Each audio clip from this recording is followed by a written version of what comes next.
Un gran saludo para todas aquellas personas que estén viendo esta clase del curso de formación en cosmovisión bíblica, en lo que sería el tercer módulo y que hemos iniciado en la sesión anterior con el tema del reino de Dios. En esta oportunidad, pues ya vamos a ver la segunda parte.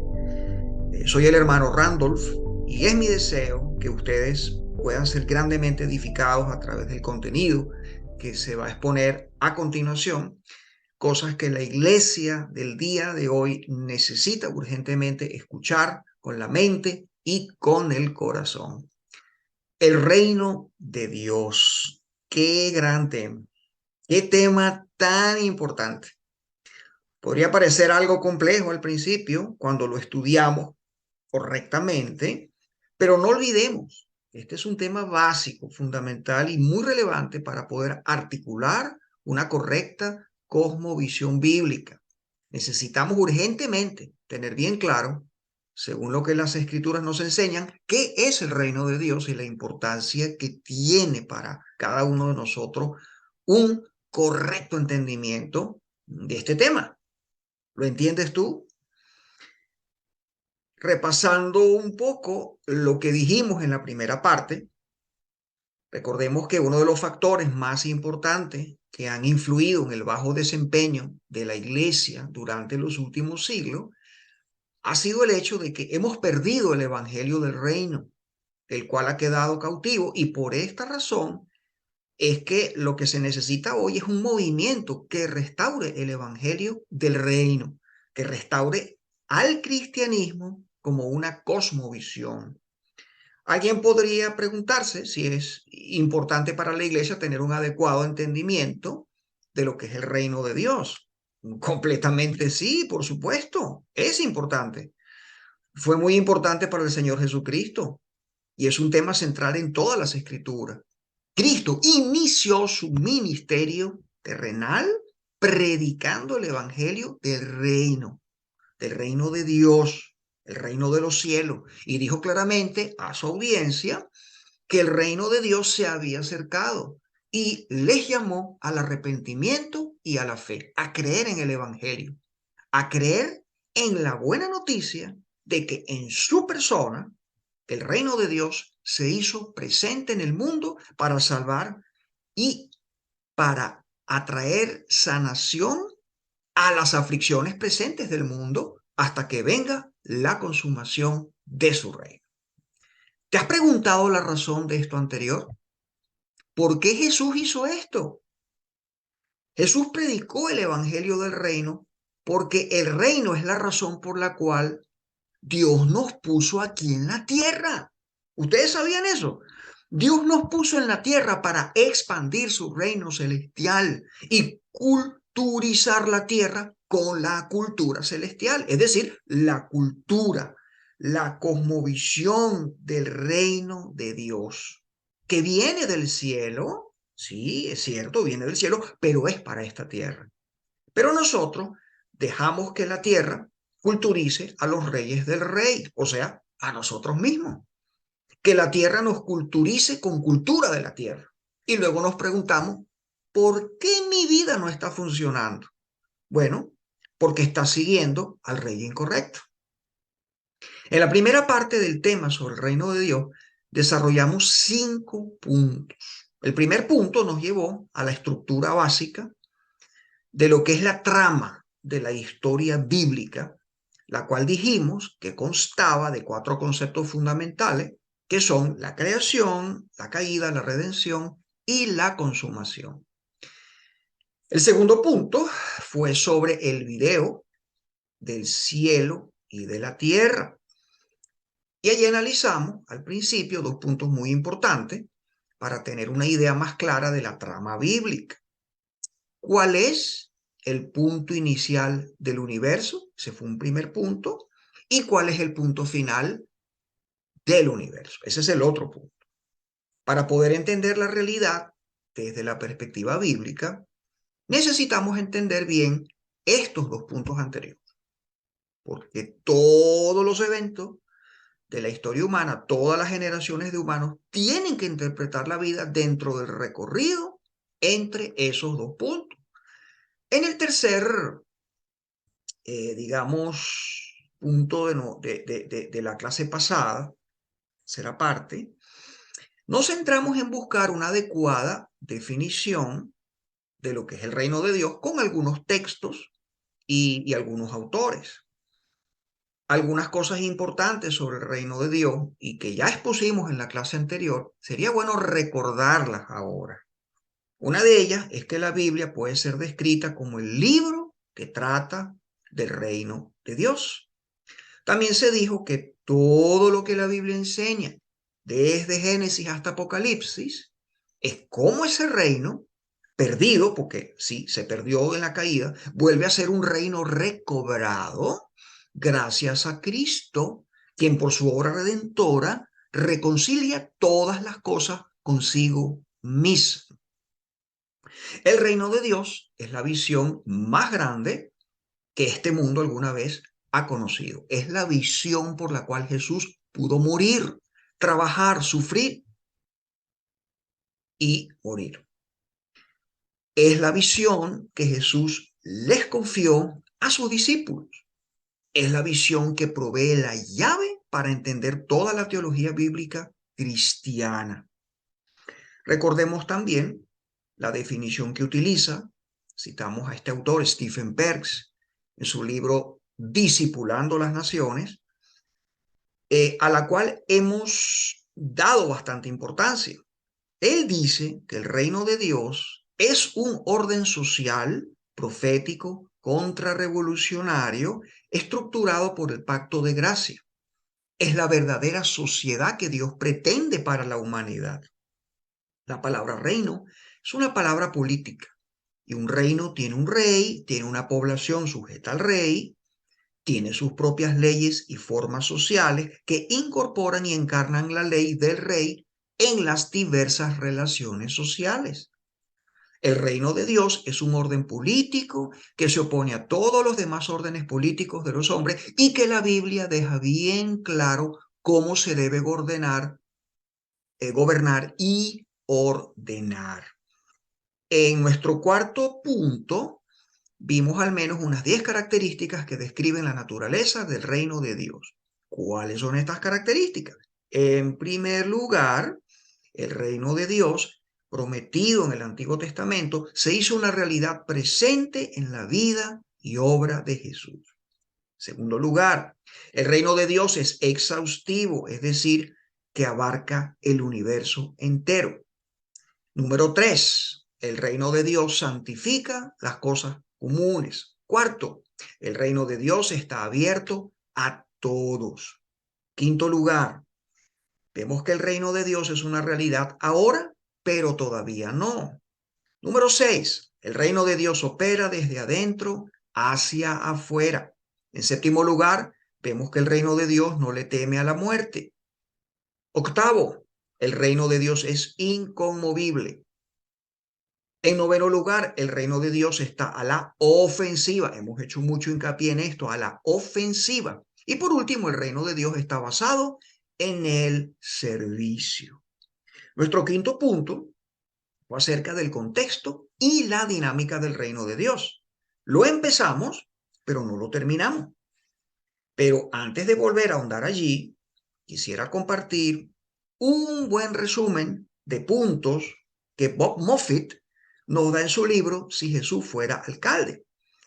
Allí el autor, recomiendo mucho leer este libro, el autor nos habla de la agenda de Dios y dice que hay otra manera importante de describir la agenda de Dios. La agenda principal de Dios es hacer avanzar su reino. Bob Moffitt señala algunas cosas que podemos saber acerca de ese reino. Fíjense lo que él dice. El reino de Dios refleja las intenciones originales de Dios para la tierra y todo lo que la habita. Es la principal metáfora o ilustración bíblica para el trabajo redentor de Dios en la historia. El pecado interrumpió la manifestación de las intenciones de Dios, pero el plan de Dios es el restablecerlas completamente. El reino de Dios es una realidad presente y ofrece una esperanza de sanidad y restauración, sustancial para el presente. pero su plenitud está todavía por venir. Dios llama a su pueblo a ser una expresión presente del reino futuro de Cristo. Pero fíjense el hincapié que hace aquí. El llamado de Dios para nosotros es que nosotros seamos una expresión presente, no futura, presente del reino que se va a consumar en el futuro, pero está presente en este momento. Nosotros hemos sido adoptados en su familia y por lo tanto hemos entrado en el reino de Dios. Este reino avanza a medida que se lleva a cabo la voluntad de Dios, cuando como individuos vivimos conforme a sus intenciones, cuando vivimos coram Deo y cuando discipulamos a otros y a las naciones a hacer lo mismo. Además, la iglesia local es el agente clave y visible de Dios para esta agenda en la tierra. Cuando el Rey reina en nosotros, tenemos el privilegio de llevar su sanidad a otros.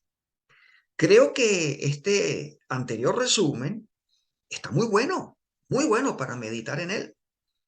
Y bueno, como les dije, quedamos en el punto sobre el contexto y la dinámica del reino de Dios y que tiene que ver mucho con lo que es el avance del reino, cómo avanza, cómo la iglesia se mueve, o sea, cómo es ese dinamismo en medio de este mundo. Vimos una interesante cita del autor Goldsworthy, muy buen autor Goldsworthy, que habla mucho del reino de Dios en sus libros. Yo los recomiendo leer. Y básicamente nos hemos enfocado en una de sus obras, Evangelio y Reino. Y yo quiero compartir con ustedes nuevamente esa cita.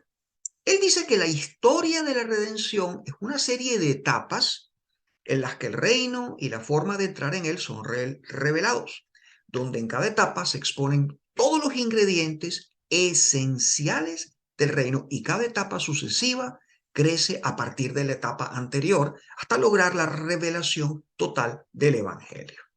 Fin de la cita. A lo largo de la historia de la redención, nosotros podemos ver cómo el reino de Dios se manifiesta, donde el proceso de conquista iniciado por Dios se realiza. ¿Empezando dónde? En el corazón humano y alcanzando toda la creación. Es como un proceso de conquista en una guerra, donde se conquista un territorio y se va avanzando poco a poco. Entonces, de esta manera, el reino de Dios está conquistando territorio en las sociedades y en las culturas humanas. Y es importante entender bien que cada aspecto de estas culturas es un campo de batalla del reino de Dios. Es un campo para avanzar, para conquistar y para ejercer dominio, el cual, como dijimos, no es violento. Usamos la metáfora de la guerra, pero en el caso del reino de Dios no es violento, porque usa un poder que no es terrenal y que está constituido por personas con las cualidades del sermón del monte. Es importante entonces recalcar que la llegada de Jesús a este mundo en la plenitud del tiempo, hace 2000 años, fue fundamental para todo el proceso. Desde la entrada del reino de Dios en el mundo con Jesús, Dios estableció su gobierno en el mundo de una manera nueva y poderosa. Eso lo tenemos claro. Atacando al diablo de una manera diferente, tratando con el pecado de una manera diferente, congregando a su pueblo también de una manera diferente y dándole poder a sus redimidos de una manera diferente. Es el nuevo pacto, fundado sobre mejores promesas y estas son características que nosotros deberíamos conocer, la diferencia realmente entre esos dos tiempos, antes y después de Cristo.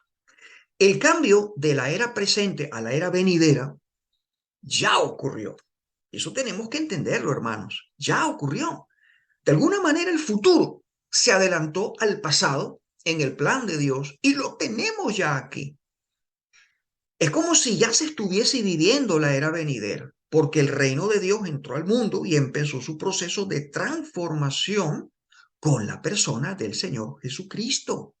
La humanidad está a la espera de la consumación de ese proceso, del cual Jesús tenía plena conciencia, y es por eso que los milagros realizados eran una plena demostración del comienzo de la restauración de la creación, o lo que es el equivalente, la venida del reino de Dios. Si bien es cierto, la obra de Cristo nos ha permitido ser justificados delante de Dios, lo cual es un regalo maravilloso, pero es solo el comienzo, solo el comienzo. Al respecto, comenta Charles Colson, que la salvación faculta al creyente para asumir la tarea asignada al primer ser humano en los albores de la creación, relacionado con el hecho de sojuzgar la tierra y extender el dominio del Creador sobre toda la vida. ¿De qué está hablando Colson aquí? Fíjense lo que dice: sojuzgar la tierra y extender el dominio del Creador sobre toda la vida. Está hablando del mandato cultural y que ya en otras sesiones lo hemos tratado a profundidad. Bueno, con esto en mente, entendamos que el reino de Dios tiene una dinámica que debemos conocer muy bien. Es un reino que está llamado a expandirse desde el corazón de los seguidores de Cristo hasta la totalidad de sus esferas de influencia.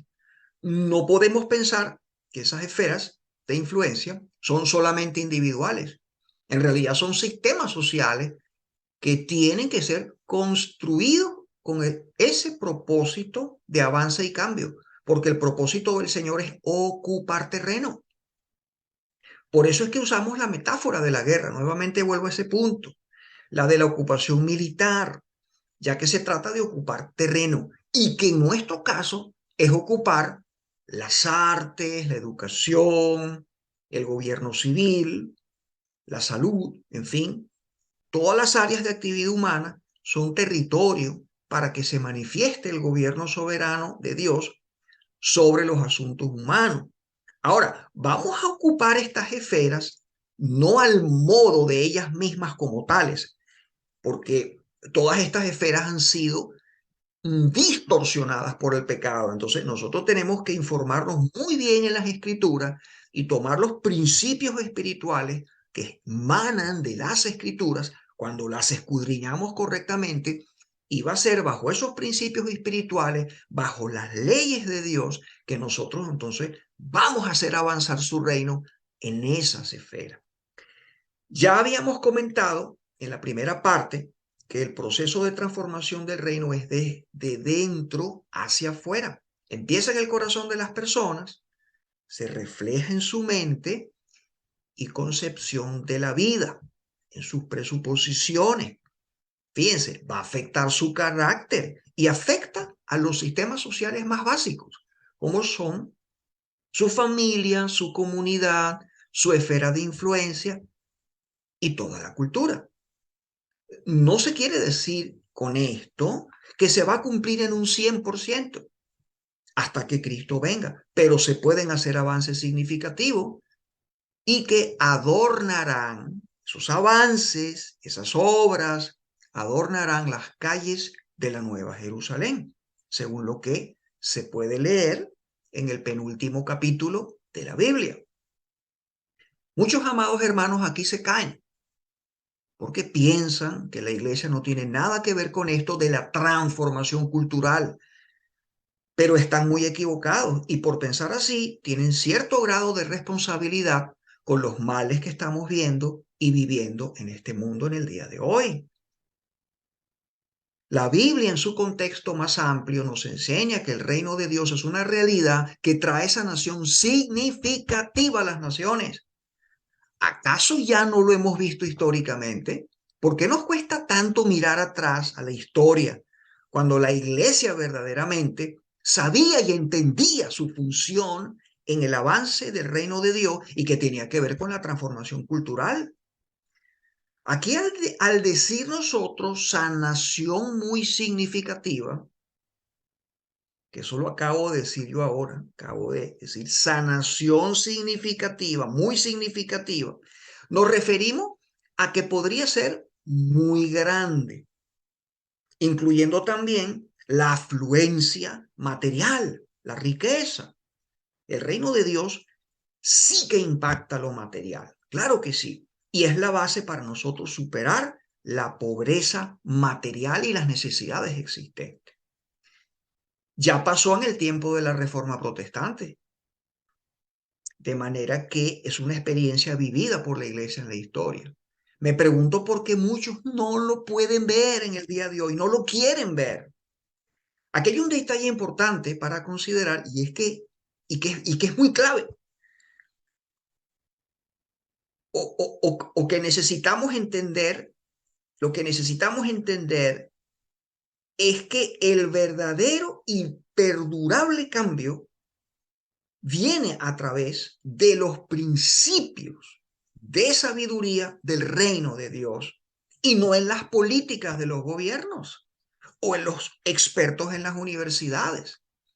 Entonces, esos principios de sabiduría del reino de Dios son los que nosotros como iglesia tenemos que entender. Aquí se trata de un proceso de discipulado a lo largo de nuestra vida y un proceso de discipulado que realizamos en nuestro entorno de influencia. La iglesia evangélica ha fallado aquí contundentemente. Hemos pensado y vivido en la ecuación equivocada. ¿Cuál ecuación? ¿A cuál ecuación me estoy refiriendo aquí? Bueno, predicación de un supuesto evangelio de salvación que lleva a la conversión de algunos, luego de eso, bautismo, membresía de la iglesia y luego finalmente discipulado en la iglesia local. Lo correcto es discipulado de las naciones, luego conversión y eso lleva a ser discípulo de Cristo y sigue el discipulado, un discipulado un poco más exclusivo, más específico. Todo empieza y sigue con el discipulado hasta el fin. Fíjense en algo y es que el énfasis que nosotros le hemos dado al matrimonio, a la familia y al tema de los hijos ha sido insuficiente y sin darnos cuenta hemos dejado a los jóvenes vulnerables de los estilos de vida de las sociedades contemporáneas.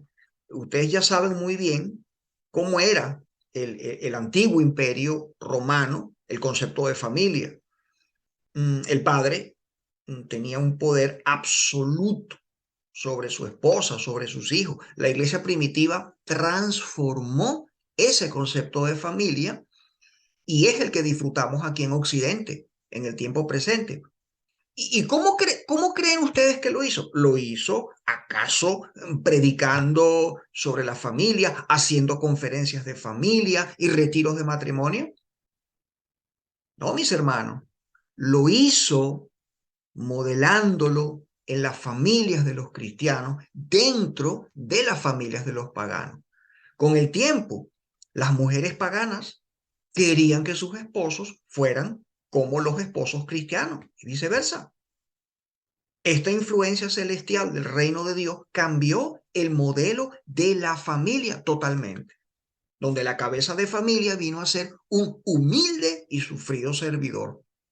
Así también podemos ver otros aspectos sociales que estaban aberrados, como lo era el de la homosexualidad, el maltrato que se le daba a los niños y otros males, más como lo era el poco valor que se le daba a la vida de la gente.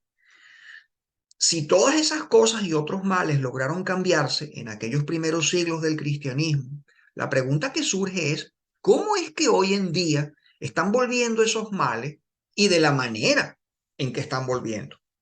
La Biblia nos da la respuesta en muchos textos. La iglesia dejó de ser la sal de la tierra y la luz del mundo. ¿Sabían ustedes que el cristianismo vivido coherentemente por sus promotores es como un sistema inmunológico? No encuentro otra enseñanza diferente en las escrituras. Es así, mis hermanos. Al ver el mundo, su estado actual, ¿qué podemos decir?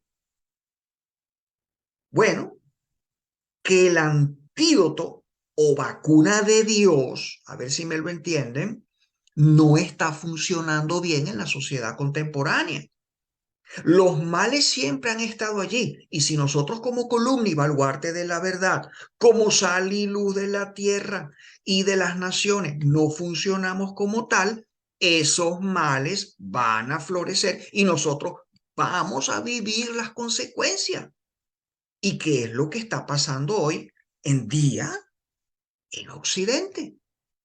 Esto, mis hermanos, nos tiene que llevar a una profunda reflexión, a reflexionar en este tema que es central en todas las escrituras y que fue de importancia radical para el Señor Jesucristo.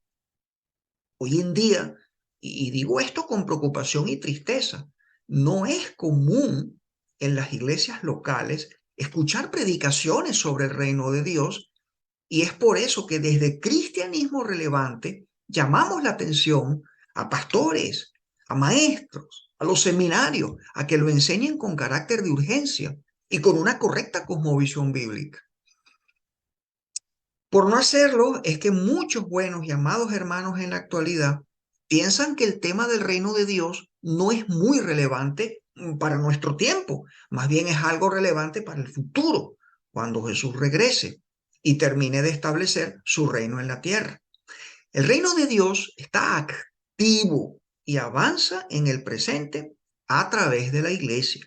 Y quiero que vean los paralelismos como lo fue la conquista de Canaán en el Antiguo Testamento, de manera que podamos entender cómo debe ser la iglesia, cómo la iglesia debería hoy extender el reino en nuestra generación. Y esto debería influir en nuestras vidas y en nuestros ministerios. ¿Qué misión tenía Israel como pueblo de Dios del antiguo pacto? Su misión podríamos resumirla en una sola palabra: conquista, una conquista cultural. Ellos tenían que realizar la conquista de un territorio específico. Debían entrar allí, conquistar la tierra y sustituir a los dioses falsos que allí se adoraban, reemplazándolos con la adoración al único y verdadero Dios. Al cambiar el objeto de adoración, ¿qué pasa, mis hermanos? Cambia la cultura. Ya hemos visto este concepto. Obviamente ese proceso no era de un solo golpe, sino más bien progresivo. Sabemos que desde hace 2000 años el pueblo de Dios no está limitado a la nación de Israel. La iglesia es el pueblo de Dios en el día de hoy. Está esparcida por todas las naciones y tiene la misma tarea de conquista. No ha cambiado. El carácter de Dios no ha cambiado. Su agenda no ha cambiado. Su estilo no ha cambiado. Y aquí hablamos de que se trata de una conquista no solo de una zona geográfica específica. Se trata del mundo entero. Israel falló grandemente en su llamado, aunque ya Dios les había prometido la victoria. Hoy en día esa victoria ya ha sido ganada por medio de Cristo, pero nosotros, la iglesia, debemos tomar posesión del reino y tenemos que avanzar activamente hacia el territorio dominado por el enemigo, hasta que todo sea sometido a la obediencia de Cristo. Tenemos que ser activos en esta misión porque somos portadores de su imagen. De manera entonces que cada uno de nosotros, como miembros del cuerpo de Cristo, hemos sido llamados a participar en una comisión que tiene como objetivo discipular a las naciones y no tan solo buscar a los escogidos de Dios para llevarlos a la iglesia y esperar que Cristo venga a rescatarnos.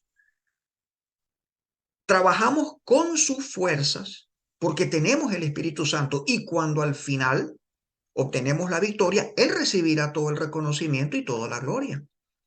Es verdad que recibiremos una corona, pero esa corona se la devolvemos a Él. En esta conquista del reino, no procuramos destruir a nuestros enemigos, sino que procuramos amarlos y servirles, ya que ese amor es poderoso y para esto no hay una explicación humana. ¿Qué es lo que espera la gente del mundo? ¿Qué es lo que espera? Lo que ellos esperan es que el enemigo les devuelva un golpe. Y al no hacerlo, es porque está obrando un poder sobrenatural en nosotros. Y se trata del poder de la conquista del reino, un reino que avanza y que está a la ofensiva tal como el mismo Jesús lo deja dicho, lo deja claro cuando le habló a Pedro, allá en Mateo 16, 18. Y yo también te digo que tú eres Pedro, y sobre esta roca edificaré mi iglesia, y las puertas del Hades no prevalecerán contra ella. ¿Cómo es que realmente hemos estado o sea, a pensar en la iglesia? Eh, que estamos generalmente a la defensiva. Eso es lo que hemos estado pensando. Estamos a la defensiva. Porque vemos a diario, bueno, cómo las cosas se ponen malas, van de mal en peor. Y nos sentimos muy impotentes ante el enemigo, lo vemos como muy grande. Incluso, hermano, hay muchas iglesias donde se habla más del diablo que de Cristo, que de Dios. El diablo por aquí, el diablo por allá. ¿Sí? Y entonces nos vemos muy impotentes ante ese enemigo que aparenta tanto poder o conocimiento, habilidad, un gran estratega. Y eso nos lleva a un pensamiento y a una actitud defensiva, donde lo mejor que podemos hacer, bueno, es resistir y, y resistir continuamente y hacerlo hasta que Jesucristo regrese. Esta es una de las peores desgracias en las que hemos caído como iglesia en estos tiempos. Esto anterior es completamente falso, hermano. Es un pensamiento de derrota que genera una actitud escapista y de abandono de nuestros deberes culturales y de conquista. Y quiero que remarquen eso que yo acabo de decir, nuestros deberes culturales y de conquista. Jesús lo deja más que claro en sus palabras a Pedro. Allí Jesús está hablando de las puertas del Hades. Fíjense, para entenderlo bien, necesitamos pensar en las ciudades medievales europeas y del Medio Oriente. ¿Qué función desempeñaban las puertas? Bueno, eran barreras defensivas contra el enemigo, el cual estaba por fuera, y aquí lo que Jesús nos dice es que detrás de las puertas está el Hades, lo mismo que decir el infierno, Satanás y su inmunda influencia. De manera que es la iglesia la que está saltando esas puertas en el poder de Cristo. Es la iglesia la única que está a la ofensiva, con una victoria asegurada y de paso un enemigo que se está desangrando poco a poco a causa de la herida de muerte que le ocasionó el Cordero de Dios. Amén y amén por eso. ¿Cómo es que no podemos entender esto, mis hermanos? ¿Hasta cuándo vamos a seguir siendo el grupo religioso más cobarde de la historia? Y lo digo, hermanos, un sentido de culpa y humillándome delante del Señor, porque yo también formo parte de ese pueblo. Sé que esto parece desconcertante, es verdad, porque no vemos a la iglesia avanzando y actuando a la ofensiva. Pero en realidad esto a menudo sucede silenciosamente, fuera de la vista de la mayoría. Sucede en las casas de las personas, sucede en las decisiones que toman las personas y obviamente son el tipo de cosas que nunca las vemos en los noticieros. Sin embargo, están ocurriendo día a día y el reino de Dios sigue avanzando. Lo que tenemos que ver es el grado, la calidad de ese avance y ser autocríticos y decir, no estamos avanzando convenientemente, aunque el reino está avanzando, porque nosotros no vamos a impedir que el reino avance, porque si nosotros estamos siendo negligentes, el Señor va a traer los cambios que sean necesarios. Y en eso tenemos esperanza. Vamos a pasar ahora a un sexto punto. Ya hemos dejado el quinto punto de dinámica del reino. Y ahora vamos a un sexto punto en nuestro importante tema que estamos viendo hoy, terminándolo hoy, el reino de Dios. Es un punto al cual hemos llamado las etapas del reino de Dios. Algunos teólogos y estudiosos estructuran el tema del reino de Dios en el periodo de la iglesia donde nos encontramos en tres partes, que son la etapa de la inauguración, la etapa de la continuación y la tercera etapa que es la consumación. Hablemos primeramente de la inauguración. Hace más de 2000 años, Jesús y sus apóstoles inauguraron el reino glorioso de Dios en la tierra. Por eso es que en Efesios capítulo 2, versículo 20, el apóstol Pablo habló de la iglesia como ser edificados sobre el fundamento de los apóstoles y profetas, siendo la principal piedra del ángulo Jesucristo mismo. Cuando Jesús inauguró su reino, en vista de la cantidad de malentendidos que había en aquel entonces sobre la naturaleza de ese reino, él enseñó lo suficiente, lo que hacía falta, por medio de parábolas sobre ese tema, las parábolas del reino de Dios. Una de ellas, la de la semilla de mostaza. Allí nosotros vemos que Jesús habló a su audiencia diciéndoles que el reino de los cielos es semejante al grano de mostaza que un hombre tomó y sembró en su campo.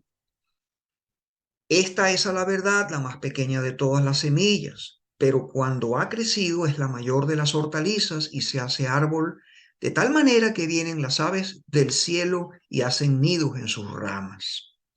Aquí lo que Jesús nos explica es que en lugar de venir de repente y catastróficamente, el reino de Dios empezaría desde pequeño, desde muy pequeño, como una semilla de mostaza, tal como lo fue su propio ministerio, pero que con el tiempo ese reino crecería hasta llegar a ser como un árbol maduro, el reino más grande que el mundo haya conocido alguna vez. Entonces, al igual que con Canaán, el reino de Dios avanza poco a poco, paso a paso. A menudo comienza con pequeñas e insignificantes maneras, pero cuidado, no subestimemos, mis hermanos, el día de los pequeños inicios, porque Dios se complace en trabajar a través de cosas pequeñas para producir cosas grandes, para hacer progresar todo su reino. Os Guinness, en su libro Renacimiento, aborda esta idea y nos dice que la segunda característica común del modo de funcionar el reino de Dios son sus pasmosas inversiones. Algo que aprendemos del método de Dios es que no es con fuerza ni con poder, que Dios resiste a los soberbios y que da gracia a los humildes. ¿Sí? Es ese el método de Dios. Algo totalmente contracultural. ¿Sí? Lo que aprendemos de cómo Dios vino al mundo y también cómo inauguró su reino, nos deja sin palabras. ¿Cómo inauguró Dios al mundo? ¿Cómo vino? Jesús. El niño Jesús, el pesebre, su nacimiento, sus padres. Todo empezó pequeño, humilde, sencillo. Aquel que creó las galaxias, hermanos, y la compleja molécula del ADN, por poner un ejemplo, ¿no?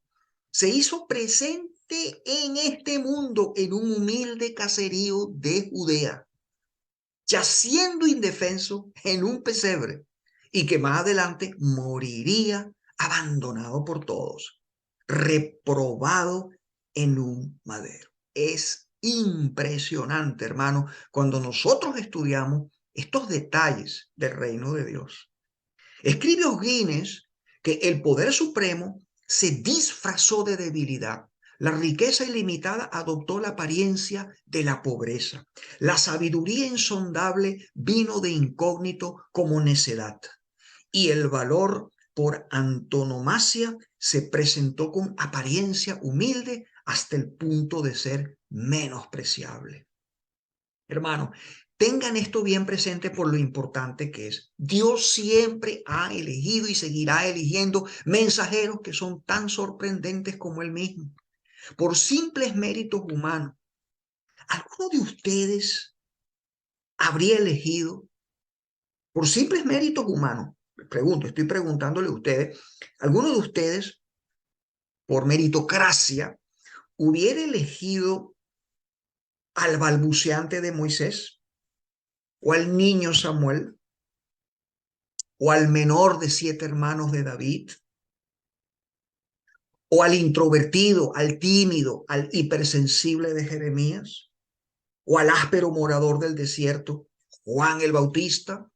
Bueno, fíjense ustedes, qué interesante. Pues son este tipo de inversiones las que, se constituyen en la seña distintiva de Dios a la hora de actuar y son representativas de su reino.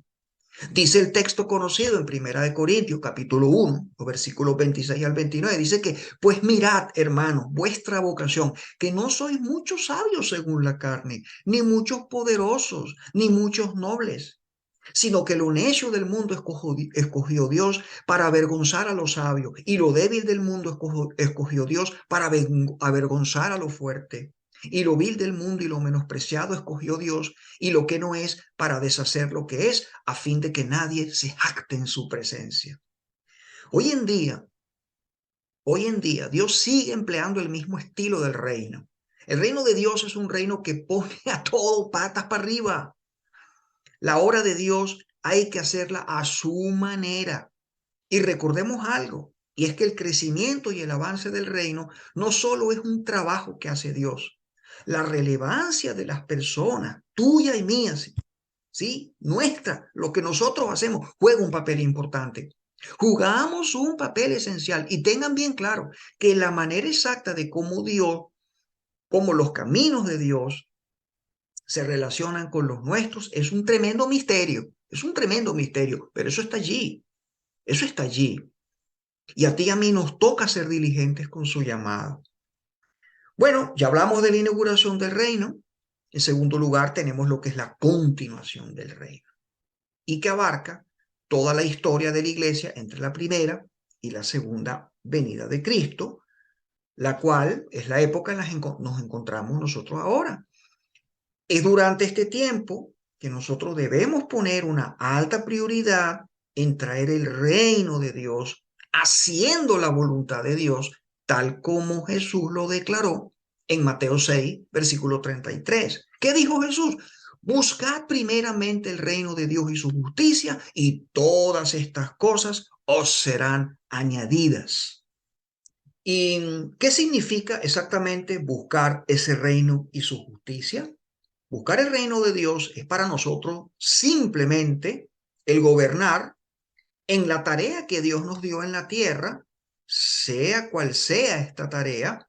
En pocas palabras, se trata de gobernar sobre la tierra, sobre las cosas que Dios puso sobre la tierra, gobernar como lo haría Jesús. El reino de Dios no es simplemente esperar la segunda venida de Cristo. Jesús en sí mismo es salvación. Y por eso, cuando Él vino, no predicó el evangelio de salvación, Él predicó el evangelio del reino. Jesús dijo en una oportunidad que había venido a rescatar lo que se había perdido, pero no solo se está refiriendo a personas. Él habla de la creación entera.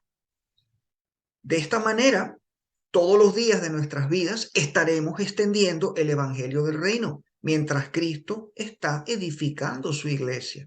Debemos tener siempre claridad en nuestro propósito del día a día y que apunta hacia la transformación de culturas por todo el mundo por causa del reino de Cristo.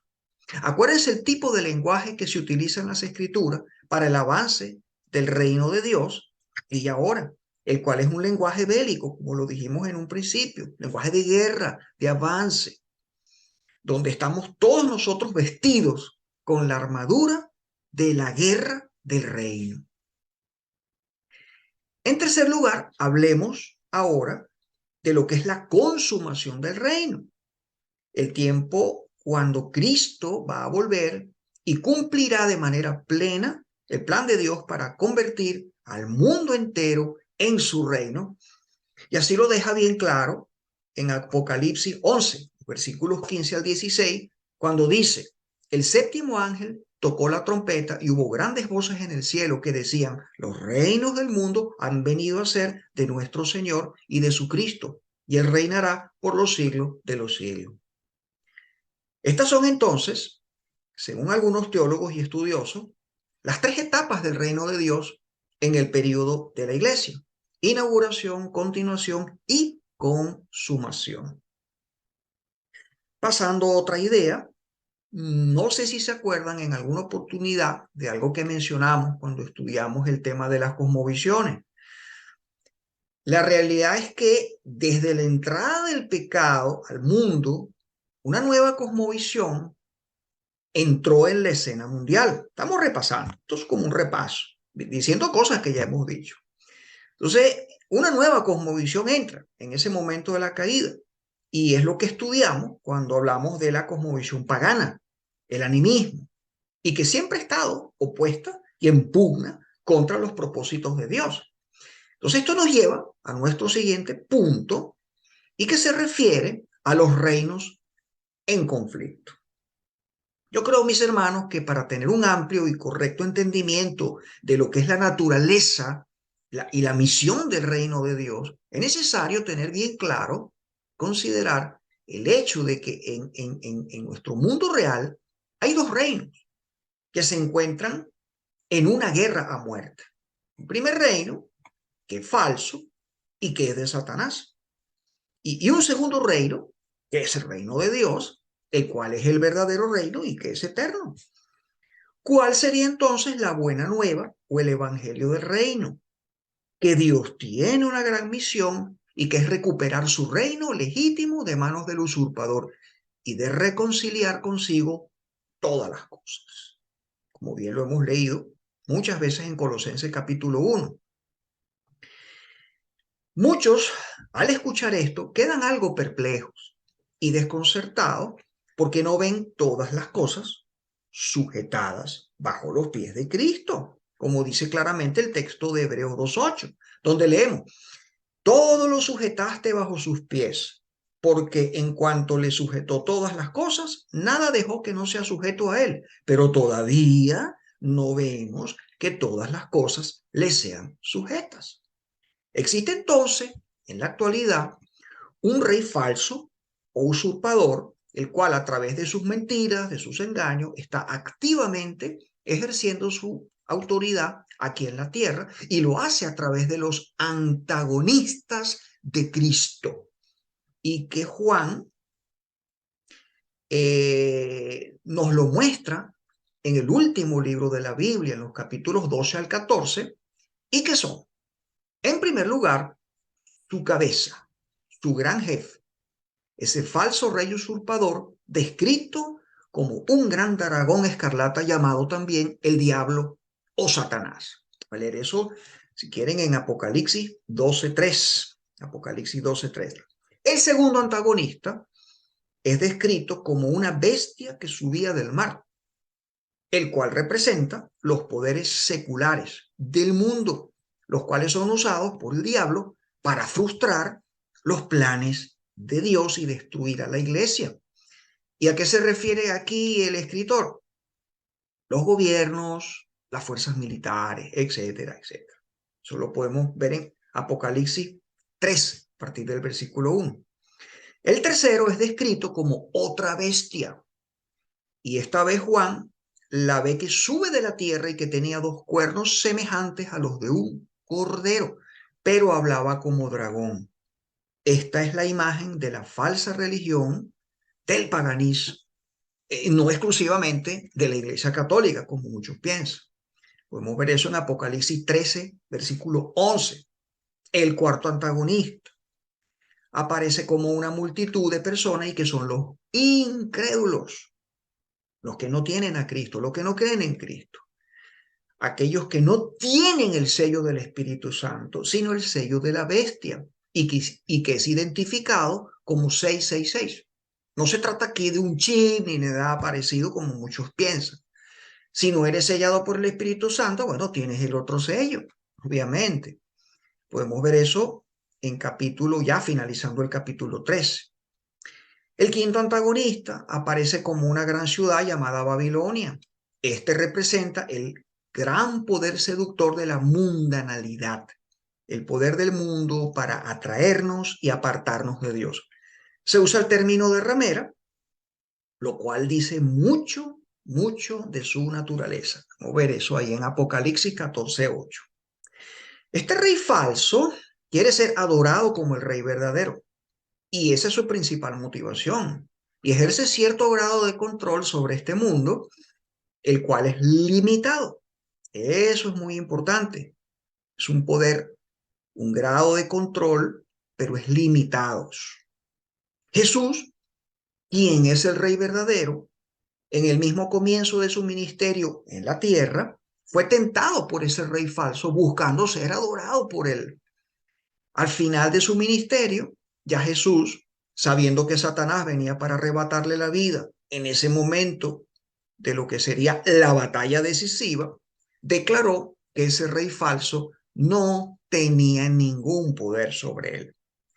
Satanás es un ser angelical, específicamente es un arcángel, un gobernador de ángeles, en pocas palabras, un ser creado al igual que nosotros y no más que eso.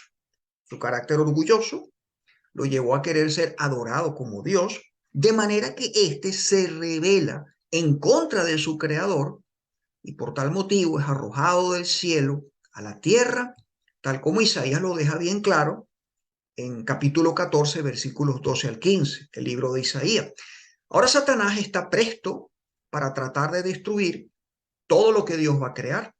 Entonces lo que vemos es que cuando Dios crea el jardín del Edén y pone allí a Adán y Eva, ya estaba Satanás en forma de serpiente, cuyo único propósito ahora era estorbar y destruir todo lo que Dios había creado y atribuírselo como suyo propio, y lo hace a través del engaño, a través de la mentira, tal como Juan lo deja bien claro en Apocalipsis 12:9.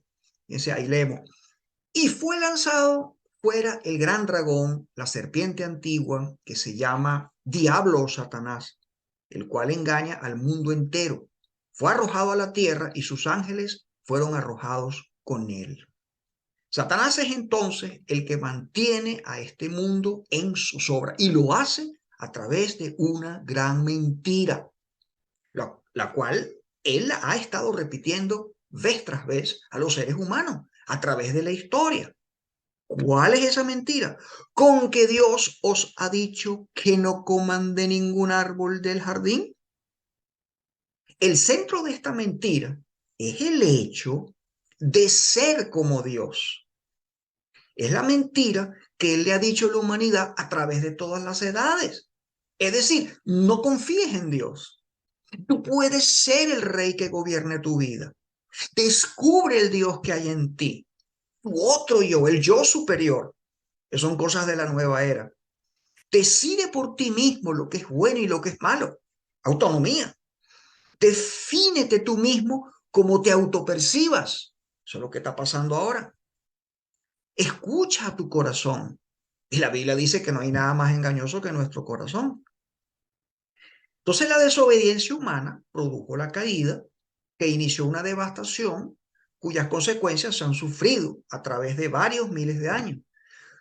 Como ya hemos visto, nuestro Creador no dejó a la humanidad en su condición caída y vemos cómo Dios está en una plena gran misión para reclamar y restaurar su reino de justicia de manos del usurpador. ¿Para qué? Para restaurar todo lo que se arruinó en la caída, y lo que necesitamos entender al recuperar una correcta cosmovisión bíblica es que ahora empezamos a ver la gloria y el poder de esta correcta visión del reino de Dios, porque se trata de una visión que no es nada menos que una transformación total y global de todo el universo, donde todo es impactado, aquí y ahora, una visión del universo completo, purificado del mal y llenado con la gloria de Dios. Hermanos, como iglesia, como hijos de Dios, tenemos que pensar en grande. Tenemos que pensar en grande. Por eso es que vemos a Jesús, quien vino para proclamar las buenas nuevas del reino de Dios, el evangelio del reino, las buenas nuevas noticias que Pablo dejó por escrito en Colosenses 1, ese pasaje que hemos estado citando muchas veces, Colosenses 1, 19 y 20, por cuanto agradó al Padre que en él habitase toda la plenitud, y por medio de él reconciliar consigo todas las cosas, así las que están en la tierra como las que están en los cielos, haciendo la paz mediante la sangre de su cruz. Jesús inauguró el reino de Dios en este mundo caído y dominado por Satanás, y vino para reconciliar todas las cosas consigo mismo, para deshacer las obras del diablo y hacer nuevas todas las cosas. Miremos bien este texto. En Apocalipsis 21, versículos 4 y 5. Ahí dice, enjugará Dios toda lágrima de los ojos de ellos, y ya no habrá muerte, ni habrá más llanto, ni clamor, ni dolor, porque las primeras cosas pasaron.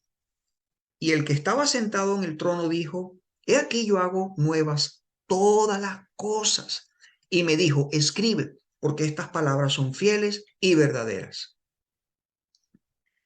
Algunos buenos hermanos en el día de hoy, al ver un texto como este, llegan a pensar que ese nuevo orden del que se habla no tiene nada que ver con nuestra situación actual, que no vendrá sino hasta la venida de Cristo. Pero esto no es así. Jesús en su primera venida dejó establecido un nuevo orden, ya que está haciendo todas las cosas nuevas. Estaba destruyendo las obras del diablo mediante su sangre derramada en la cruz. Aunque este texto de Apocalipsis se trata de una visión del futuro cuando Cristo regrese y su reino es completamente restaurado y el viejo orden satánico concluye, nosotros podemos tranquilamente afirmar en el día de hoy que el viejo orden está pasando. No ha pasado del todo, pero está pasando. Está pasando. Esta transformación de un nuevo orden no es solo para el futuro, es para el presente. Debería ir en aumento ahora en la tierra, así como está establecido en el cielo. No alcanzará su plenitud y cumplimiento hasta que Jesús regrese. Eso lo tenemos claro, ¿no? Pero este es el punto, que deberíamos trabajar para el reino ahora. Analicemos más en detalle esta verdad del sí, pero todavía no del reino de Dios. No olvidemos el hecho de que Jesús nos presentó en muchos textos bíblicos el reino de Dios como una realidad que se aproximaba y que avanzaba. Un primer texto, Mateo 6:10, dice, venga tu reino, hágase tu voluntad como en el cielo, así también en la tierra. Jesús nos insta a orar por el advenimiento de su reino, algo que ya comenzó, algo que se está dando y algo que se terminará de dar cuando Cristo regrese.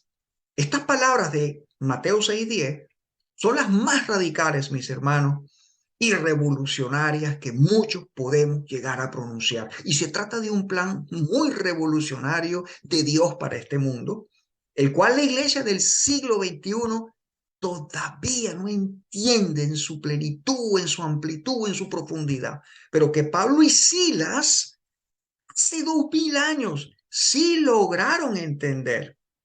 Leemos ese texto ahí en Hechos 17, versículos 6 al 7. Dice, pero como no los encontraron, arrastraron a Jasón y a algunos otros hermanos ante las autoridades de la ciudad, gritando, estos que han trastornado el mundo entero han venido también acá, y Jasón los ha recibido en su casa. Todos ellos actúan en contra de los decretos del emperador, afirmando que hay otro rey, uno que se llama Jesús. Es evidente que para el entorno social y cultural del primer siglo, estos dos hombres eran de temer. Ellos eran vistos como insurgentes, como revolucionarios, como perturbadores del orden establecido. En pocas palabras, como muy peligrosos para el establishment, tanto judío como romano. Hermano, ¿eres tú considerado así en tu círculo social? Según el texto, ellos habían y estaban trastornando al mundo de arriba abajo.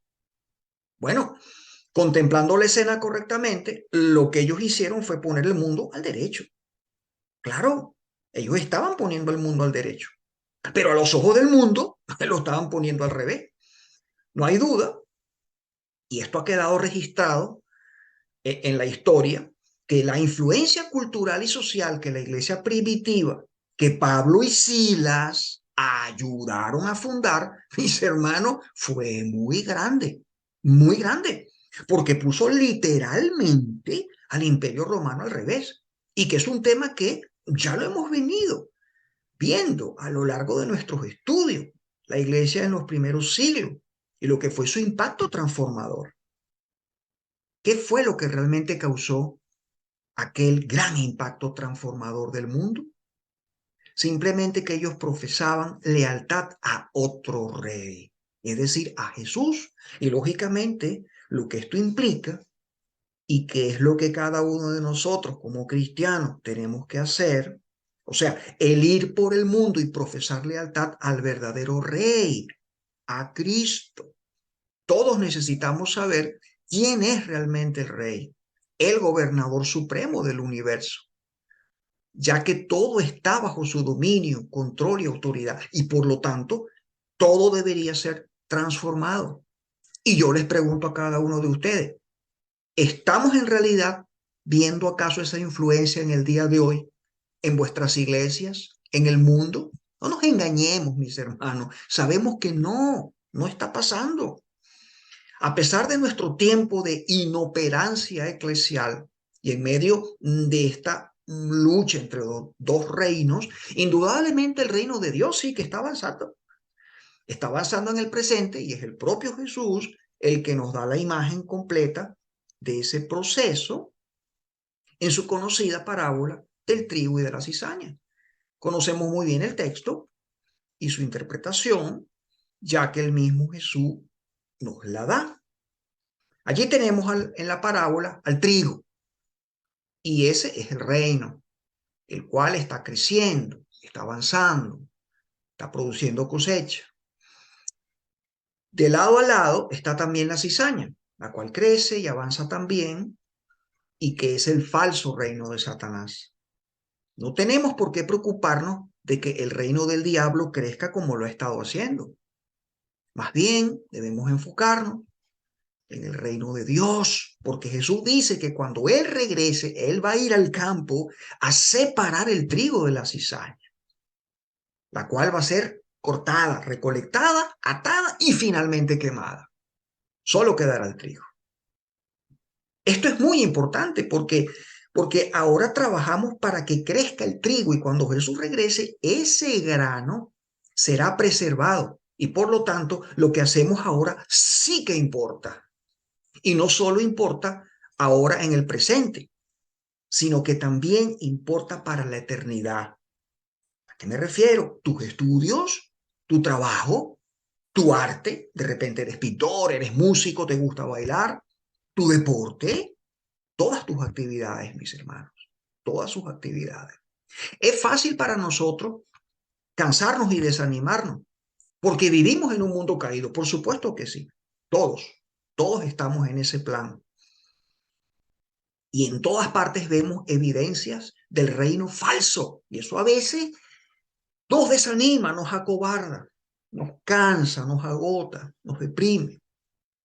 Recuerden algo, y es que Dios no se equivoca. Dios no se equivoca. Él es infinita y eternamente sabio. Y en su plan para el mundo. Él no está aquí, Él nunca se ha equivocado. Hay mucha sabiduría, infinita, sabiduría infinita. En su plan es perfecto. Capítulo 1, capítulo 2, capítulo 3, capítulo final. Todo está establecido, todo va a salir perfecto. Ya lo veremos después. Y Dios lo que está haciendo es facilitando el desarrollo del potencial de la creación. ¿A través de qué? Del trabajo de los seres humanos, donde los creyentes, es decir, el trigo, tiene mucho que ver. Este trigo, con sus productos culturales humanos, es tan valioso para el Señor que para protegerlo, escuchen bien esto, es conveniente dejar que la cizaña crezca junto al trigo y lo ataque y le haga daño hasta el día de la siega. El mal es un siervo de Dios. La presencia de la cizaña en el mundo produce maldad y dolor. Aún así, Dios piensa que es mejor dejarla. Sí, dejarla operando con el propósito de tener los frutos del trigo, los mejores frutos. Asombroso, ¿verdad? Recordemos que Satanás ha sido ya derrotado, que sus acciones en el mundo ahora no son más que las tácticas de la guerrilla clandestina de un enemigo que ya perdió. Guerrilla, pura guerrilla. Tenemos que poner los ojos en Cristo, el autor y consumador de la fe, y animarnos con los que nos han precedido, con esa gran nube de testigos que nos observan y que nos animan a seguir. Puede que veamos grandes avances del reino en nuestra vida, puede que no. Más bien, pueden que sean nuestros hijos, nuestros nietos, que sí lo puedan ver.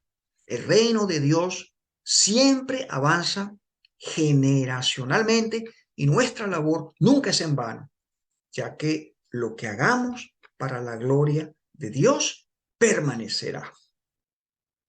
Veamos en el siguiente texto de Mateo 11:12 lo que Jesús le dice a sus discípulos. Desde los días de Juan el Bautista hasta ahora, el reino de los cielos ha venido avanzando contra viento y marea, y los que se esfuerzan logran aferrarse a él. Jesús describió el reino como una realidad móvil, dinámica y progresiva, como un ejército que avanza conquistando territorios y haciendo retroceder al enemigo, como ya lo hemos dicho. Satanás engañó al ser humano y estableció su cultura anticristiana y que podríamos llamar como el antiguo orden, el cual es muy opuesto al orden creacional de Dios y que Cristo ganó con su vida y obra, al cual podríamos llamar el nuevo orden. En el antiguo orden reina Satanás y este orden se caracteriza por las mentiras y el engaño. Abunda el odio, la fealdad, domina la apatía, hay desesperanza, hay violencia, hay crueldad, hay caos. Lo que tiene más valor es la autoridad y el poder, y lo que se busca es destruir a los enemigos. En el nuevo orden, Cristo es adorado como rey, y este orden se caracteriza por la verdad, donde hay también belleza y amor, domina la compasión, hay gozo, hay paz, hay amabilidad y bondad, hay mansedumbre. El sacrificio y el servicio son los verdaderos valores, y a los enemigos se busca para amarlos. La misión de Dios es establecer este nuevo orden en la tierra, como ya existe plenamente en el cielo. Solo podemos entender nuestra misión como los hijos de Dios a la luz de su misión, y si su misión consiste en establecer este nuevo orden en la tierra, entonces esa también tiene que ser nuestra misión. Se trata entonces de la agenda de Dios y nuestra activa participación en ella. Esta es la gran comisión y no es nada menos que establecer el dominio y el gobierno de Jesucristo en cada aspecto de la sociedad, en cada nación. Es una comisión, y si realmente somos cristianos, entonces hemos sido llamados a una misión con Dios, que consiste en establecer su dominio en la tierra. Como podemos ver, la palabra de Dios nos da muchas luces sobre cómo es la naturaleza del reino de Dios y lo radicalmente que es distinto al reino de Satanás. Cuando se produjo la caída, la perfecta intención de Dios se invirtió de arriba a abajo. Pero cuando venga el nuevo orden del reino de Dios, se volverán a poner las cosas boca arriba, lo cual quiere decir que la escala de valores del reino es opuesta a la escala de valores del mundo. Recordemos que Juan el Bautista fue enviado para preparar el camino para el ministerio de Cristo. O sea que vino a preparar el terreno para el mensaje del reino. Su mensaje fue un mensaje de arrepentimiento porque el reino de Dios se había acercado. ¿Qué significa arrepentirse? Significa cambiar la mente, la manera de pensar, porque el mensaje del evangelio del reino se está aproximando y es un mensaje tan profundo y tan radicalmente distinto que si no cambia la mente, no se podrá entenderlo y será pasado por alto. Se trata de un mensaje que nos dice que si uno quiere vivir, tiene que morir. Que si quiere tener, tiene que dar. Que si quieres estar adelante, tienes que ir detrás. Que si quieres ser el más grande, tienes que servir. Que si alguien te obliga a caminar una milla, pues tienes que ir con el dos. Que si alguien te da una bofetada en la mejilla, pues debes ponerle la otra. El sistema de valores del reino está justamente al derecho y es distinto al sistema de valores del mundo. Fíjense que el valor supremo del reino de Dios lo pronunció Cristo con sus propios labios. Leemos en Marcos 10:45, dice, porque el Hijo del Hombre no vino para ser servido, sino para servir y para dar su vida en rescate por muchos. Jesús declaró estas palabras a sus discípulos mientras caminaban juntos desde Jericó hacia Jerusalén. Fue el único viaje de Jesús a Jerusalén para aquella ciudad y lo más seguro es que estaría, bueno, ciertamente triste. Claro que aquellos discípulos estarían pensando que Jesús entraría en Jerusalén para expulsar a los romanos y así establecer un reino terrenal. Y por supuesto que ellos querrían ocupar posiciones de poder y autoridad dentro de ese reino. Recordemos, por ejemplo, la petición de dos de ellos, allá en Marcos 10:35, donde estaban Jacobo y Juan, hijos de Zebedeo, y se acercan a Jesús y le dicen, Maestro, querríamos que nos hagas lo que pidiéramos. Ellos estaban, obviamente, en un error, ya que estaban usando lo que sería el lenguaje de un amo, el lenguaje de un jefe, algo así como, haz por mí lo que te pida. Pero el lenguaje de Jesús, quien es el verdadero rey, fue el lenguaje de un siervo. Fíjense en el versículo 36. Él les dijo, ¿qué queréis que yo os haga? Él pone la prioridad en ellos, no en él mismo. Fíjense que Jesús luego les exhorta y les dice que ellos estaban operando según otro sistema de valores y que, como sabemos, es el que impera, el sistema de valores que impera en nuestro mundo caído. Jesús les dice a todos, versículos 42 al 44, sabéis que los que son tenidos por gobernantes de las naciones se enseñorean de ellas y sus grandes ejercen sobre ellas potestad.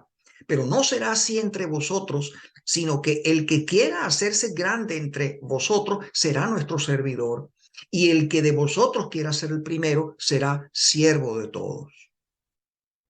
Este es entonces el valor supremo del reino de Dios, y Jesús lo modeló con su propia vida. El Hijo del Hombre no vino para ser servido, sino para servir y para dar su vida en rescate por muchos. Quizás muchos todavía no saben a qué los ha llamado Dios, pero lo que sí es seguro es que Dios llama a cada uno de sus hijos para ser siervo y punto. Ahí no hay discusión. Leemos en Juan 13:14. Pues si yo, el Señor y el Maestro, he lavado vuestros pies, vosotros también, todos vosotros, también debéis lavaros los pies los unos a los otros. Hasta aquí, mis hermanos, en nuestro tema sobre el reino de Dios. Apenas hemos dicho algunas cosas básicas de lo mucho que podríamos exponer de un tema tan importante para la iglesia y para la vida cristiana. Un tema que es básico, fundamental y muy, pero muy relevante para poder articular una correcta cosmovisión bíblica. Quisiera entonces finalizar con un último punto, con algunas conclusiones y aplicaciones importantes para nosotros. ¿Qué tan importante es este tema? ¿Por qué lo estamos estudiando? ¿Por qué tanto énfasis en él? Bueno, sencillamente porque nos da un contexto completo y verdadero de la realidad sobre el Evangelio, porque precisamente se trata del Evangelio del Reino. No se trata solo de salvar nuestras almas y asegurar nuestro destino eterno. Esto va mucho más allá. Involucra a la transformación cultural, involucra a la expansión del reino de Dios aquí y ahora. y no después de la segunda venida. La predicación de la salvación y el señorío de Cristo es para aquí y ahora. La evangelización, el ser testigos, el discipulado de las naciones es para transformar culturas a la cultura del reino. Y obviamente eso va a traer un producto premium, claro que sí, que es la salvación de pecadores. Y de hecho comienza con la salvación de pecadores, pero no se queda allí. Y como ya lo dijimos al principio de esta sesión, es un tema que fue muy importante para el Señor Jesucristo y es un tema central en todas las Escrituras. Cristo inició su ministerio terrenal predicando el evangelio del reino de Dios y dijo claramente a su audiencia que el reino de Dios se había acercado y les llamó al arrepentimiento, les llamó a la fe, a creer en el evangelio, a creer en la buena noticia que en su persona el reino de Dios se hizo presente en el mundo para salvar y para traer sanación a las aflicciones presentes del mundo hasta que venga la consumación de su reino. Ahora bien, en base a lo que ya hemos estudiado sobre la iglesia en otras sesiones, que fue el segundo módulo, y sobre el reino de Dios, que hemos estudiado en este tercer módulo, en dos sesiones ya, porque el tercer módulo ya vimos una primera clase del reino de Dios, esta es la segunda.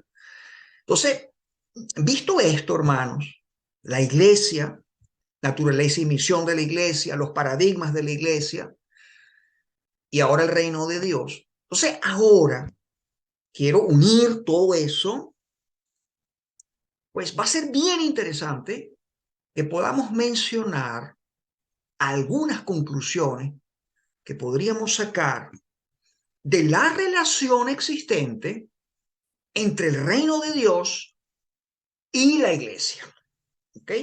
Entre el reino de Dios y la iglesia. Ya dijimos que no son la misma cosa.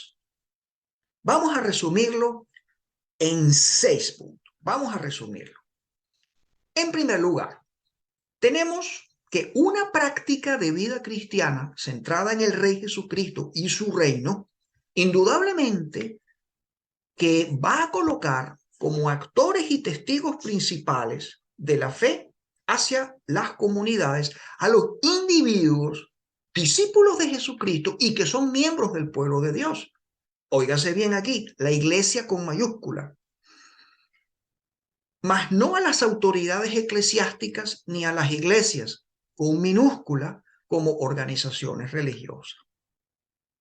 En segundo lugar, vemos que las bendiciones que el reino de Dios, es decir, el fruto del trigo, traerá al mundo durante la presente fase de la redención, antes de la segunda venida de Cristo. Dijimos que era la fase de continuación. Bendiciones que podríamos resumir en justicia, verdad, bondad y belleza en todas las relaciones de la creación. Esas bendiciones serán el producto de las acciones y de las palabras de creyentes fieles, de un remanente fiel, empoderados por el Espíritu Santo, obedientes, proactivos, están a la ofensiva. Dios no le ha delegado esta tarea ni a los ángeles, ni siquiera, ni él las ha asumido personalmente. En tercer lugar, los integrantes del pueblo de Dios responsables de demostrar el reino de Dios en el tiempo presente, es decir, la iglesia con mayúscula, tenemos que ser intencionales y proactivos, exponiendo y enfrentando el pecado y la maldad en todas las áreas de la vida. Y las puertas del Hades no prevalecerán contra esta iniciativa. No podemos destruir o expulsar el mal del mundo. Claro que no. Pero sí lo podemos debilitar, mis hermanos, sí lo podemos debilitar. Y ojo con esto, que es bien importante. En cuarto lugar, como reacción, es evidente que el reino de las tinieblas se va a defender. Y siempre lo ha estado haciendo. Pero él quedará expuesto y por lo tanto quedará debilitado su poder de dominar a las masas mediante el engaño y la mentira. ¿Se dan cuenta, mis hermanos, lo importante que es una correcta idea de lo que es el discipulado de las naciones? el enemigo queda debilitado cuando es descubierto. Por eso no nos podemos quedar callados ante tantas locuras que están ocurriendo ahora. Tenemos que usar las redes sociales, hermano, para desenmascarar al enemigo. En quinto lugar, si el pueblo de Dios no es proactivo y permanece pasivo, es decir, centrado más que todo en los temas espirituales, o lo que llaman algunos temas espirituales, sí, los temas espirituales a causa precisamente del dualismo, que dividen en dos esferas, la esfera secular y la esfera sacra o espiritual. Entonces, eso, los temas espirituales es lo más importante. ¿Ok? De todas maneras, el reino de las tinieblas lo perseguirá para debilitar o eliminar su capacidad de producir las bendiciones del reino de Dios. Y finalmente, en sexto lugar, y a manera de resumen, las bendiciones que el reino de Dios demostrará al mundo en la fase presente de la redención, entre la primera y la segunda venida, serán producto de las obras de seres de carne y sangre fieles a Jesucristo a través de sus vidas individuales, de sus relaciones familiares y de sus conexiones vocacionales en sus comunidades. Terminemos con una pregunta de aplicación. ¿Cuál piensan ustedes que es la condición bíblica indispensable que define la presencia del reino de Dios en la vida de una persona, en la de una familia, de una iglesia, de una organización, de una empresa o de una comunidad? ¿Cuál es esa condición bíblica? Mis hermanos, yo no puedo ver otra respuesta a esta pregunta según el texto de Mateo 6:10 que ya hemos analizado. El reino de Dios está presente donde se cumple su voluntad. Y sé que esto podría sonar chocante para muchos, pero fíjense, por poner un ejemplo, en un taller mecánico, taller de bicicleta, de coche, lo que sea, un taller mecánico, donde se cumple la voluntad de Dios, es decir, trabajo diligente, con excelencia, puntualidad, responsabilidad, buenos tratos, allí se manifiesta el reino de Dios. Ahí se está manifestando el reino de Dios. En un caso contrario, podemos tener entonces una iglesia de creyentes, por supuesto, donde existe envidia, tensión entre los miembros del liderazgo y los miembros de la iglesia, dando como resultado que el reino de Dios quede reducido y que puede incluso llegar a ser inexistente, como lo vemos en la enseñanza del Señor Jesucristo a las 7 iglesias de Apocalipsis. Recuerden que el Señor puede retirar su candelero de una iglesia. Es bien duro esto, ¿no? Es duro. Una iglesia puede no ser la expresión del reino de Dios, pero un taller mecánico sí. Entonces, nosotros tenemos que corregir esa idea de que el reino de Dios está presente nada más donde se hacen actividades religiosas evangélicas. Más bien está presente donde se cumple la voluntad de Jesucristo, independientemente de cuál esfera o institución de la sociedad estemos hablando.